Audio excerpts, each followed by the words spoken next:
नमस्कार, मैं हूं आपके साथ शिप्रा झा और आप देख रहे हैं न्यूज 18 बिहार झारखंड का डिजिटल प्लेटफॉर्म। बांग्लादेश की पूर्व प्रधानमंत्री शेख हसीना को बांग्लादेश की इंटरनेशनल क्राइम्स ट्रिब्यूनल यानी आईसीटी ने 3 गंभीर मामलों में दोषी मानते हुए मौत की सजा सुनाई है। कोर्ट ने उन्हें मानवता के खिलाफ अपराध का दोषी माना है। हालांकि अभी ये साफ नहीं है कि उन्हें ये सजा कब होगी, लेकिन क्या वो इस सजा के खिलाफ अपील कर सकती हैं? उनके बचने के कानूनी रास्ते क्या हो सकते हैं? शेख हसीना 1 साल से भी कहीं ज्यादा समय से भारत में हैं। 5 अगस्त 2024 को बांग्लादेश में छात्रों का विद्रोह होने के बाद जो हालात बने, उसमें उन्हें भागकर दिल्ली आना पड़ा। तब से वो यही हैं और हाल ही में उन्होंने भारतीय मीडिया को लंबा इंटरव्यू दिया।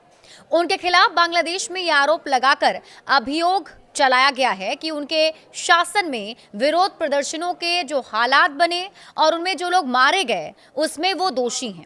बांग्लादेश सरकार का आरोप है कि बांग्लादेश में वर्ष 2024 में देशव्यापी प्रदर्शन और आंदोलन में 1400 लोग मारे गए थे। अब 17 नवंबर 2025 को ढाका में आईसीटी ने उन्हें मौत की सजा सुना दी है। हालांकि पहले से ही माना जा रहा था कि आईसीटी ऐसा कर सकती है, तो अब सवाल ये है कि शेख हसीना के बाद इस सजा से बचने के कानूनी रास्ते क्या हैं? क्या वो इस सजा के खिलाफ कहीं अपील कर सकती हैं? पूरी उम्मीद है कि शेख हसीना इस सजा के खिलाफ अपील करेंगी। आईसीटी एक्ट 1973 की धारा 21 के तहत अगर हम बात करें तो उन्हें बांग्लादेश में ही घरेलू अपील की करनी होगी और ये अपील 60 दिनों के भीतर ही करनी होगी। अब किस कोर्ट में अपील कर सकती हैं, ये भी जान लीजिए। फैसले की घोषणा के 60 दिनों के अंदर शेख हसीना को बांग्लादेश के सुप्रीम कोर्ट की अपीलीय डिवीजन में अपील दायर करनी होगी। शेख हसीना फिलहाल भारत में रह रही हैं, इसलिए ये अपील वो अपने वकीलों के माध्यम से दायर कर सकती हैं। लेकिन हो सकता है कि सुप्रीम कोर्ट उन्हें अदालत में मौजूद होने को कहे। ये उनके लिए एक व्यवहारिक चुनौती हो सकती है। अगर शेख हसीना ने 60 दिनों में मौत की सजा के खिलाफ बांग्लादेश की सुप्रीम कोर्ट में अपील नहीं की, तो ये सजा अंतिम हो जाएगी, यानी ये लागू मान ली जाती है। यदि अपील सफल होती है तो नई सुनवाई या सजा में कमी हो सकती है। अपील करने से पहले क्या कानूनी पेच है, इसे भी समझिए।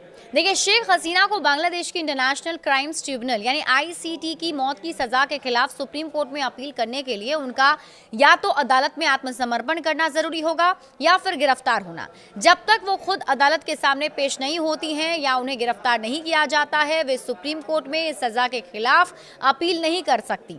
ये आईसीटी की सजा के साथ साफ शर्त है कि दोषी को अपीलीय प्रक्रिया शुरू करने से पहले अदालत के सामने सरेंडर करना चाहिए या उन्हें गिरफ्तार किया जाना चाहिए।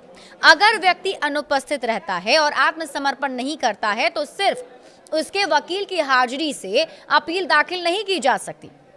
हालांकि इसके ट्रायल के दौरान उसका मौजूद होना जरूरी नहीं होगा। इस तरह शेख हसीना को यदि सुप्रीम कोर्ट में अपील करनी है तो उन्हें बांग्लादेश लौटकर आत्मसमर्पण करना या गिरफ्तारी करवाना जरूरी होगा। केवल वकील के माध्यम से अपील दायर करने की अनुमति इस मामले में नहीं होगी। किन इंटरनेशनल कोर्ट में कर सकते हैं अपील? तो बांग्लादेश आईसीटी के फैसले के खिलाफ सीधे संयुक्त राष्ट्र के मानवाधिकार समिति या अन्य अंतर्राष्ट्रीय निकायों में भी अपील की जा सकती है, जहां निष्पक्ष सुनवाई के मुद्दों पर शिकायत दर्ज की गई है। लेकिन ये कानूनी अपील नहीं बल्कि मानवाधिकार उल्लंघन की शिकायत होगी, जो सजा को स्थगित या रद्द नहीं कर सकती। आईसीटी क्या है, ये भी जानिए। आईसीटी एक ट्रिब्यूनल है। ये बांग्लादेश का घरेलू ट्रिब्यूनल है, जिसे मानवता के खिलाफ अपराधों और युद्ध अपराधों के खिलाफ बनाया गया है। आईसीटी ट्रिब्यूनल बांग्लादेश की राष्ट्रीय अदालत प्रणाली का हिस्सा है। आमतौर पर राष्ट्रीय ट्रिब्यूनल में दोषी ठहराए जाने पर अभियुक्त को अपील करने का अधिकार होता है। क्या शेख हसीना को गिरफ्तार किया जा सकता है? देखिए, शेख हसीना फिलहाल देश से बाहर हैं, भारत में हैं, इसलिए अगर उन्हें गिरफ्तार या प्रत्यर्पित नहीं किया जाता तो ऐसे में देश से बाहर होने के कारण उनका अपील करना कठिन हो सकता है। लेकिन अगर बांग्लादेश की सुप्रीम कोर्ट ने उनकी गैर मौजूदगी के बावजूद उनकी सजा के खिलाफ अपील स्वीकार कर ली तो उनकी सजा में कमी संभव है। तो क्या बांग्लादेश भारत से उन्हें प्रत्यर्पित करने के लिए कहेगा? हाँ, बांग्लादेश की अंतरिम सरकार ने पहले ही भारत से शेख हसीना को प्रत्यर्पित करने की औपचारिक मांग की है।